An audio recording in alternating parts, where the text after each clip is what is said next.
Banking മേഖലയിലെ സാങ്കേതിക കുതിച്ചുചാട്ടം ഇന്ത്യൻ വിപണിയിൽ സമ്മിശ്ര ചലനങ്ങളാണ് സൃഷ്ടിക്കുന്നത്. കമ്പ്യൂട്ടർ ടെക്നോളജി മുതൽ ഇപ്പോൾ തുടരുന്ന ഡിജിറ്റൽ ടെക്നോളജി വരെ ബാങ്കിംഗ് മേഖലയിലെ വളർച്ചയ്ക്കും വികാസത്തിനും ആവശ്യമായ സാധ്യതകൾ പരമാവധി തുറന്നു തന്നു എന്നത് വിസ്മരിക്കാനാവുന്നതല്ല എന്ന് RBI മുൻ ഡെപ്യൂട്ടി ഗവർണർ രാമസുബ്രഹ്മണ്യം ഗാന്ധി പറഞ്ഞു.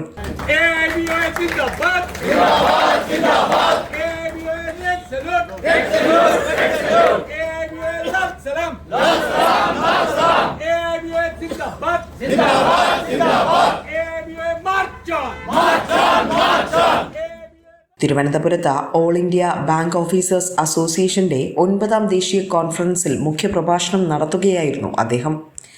സാങ്കേതിക വിദ്യകളുടെ സഹായത്തോടെ ഓപ്പൺ ബാങ്കിംഗ് കാര്യക്ഷമമായെങ്കിലും ഉപഭോക്താക്കളെ സഹായിക്കാൻ ആവിഷ്കരിച്ച ഈ സംവിധാനം ഇപ്പോൾ ബാങ്കിന്റെ വരുമാന മാർഗമാക്കി മാറ്റുകയാണെന്നും അദ്ദേഹം കൂട്ടിച്ചേർത്തു. വിദേശ കുത്തകവൽക്കരണത്തിലൂടെ രാജ്യത്തെ പൊതുമേഖലാ ബാങ്കുകളെയും സ്വകാര്യ ബാങ്കുകളെയും കേന്ദ്ര നയങ്ങൾ ആപ്തമായി സാധിച്ചിട്ടുണ്ടെന്ന് പ്രതിനിധി സമ്മേളനത്തിൽ സംഘടനാ ജനറൽ സെക്രട്ടറി G.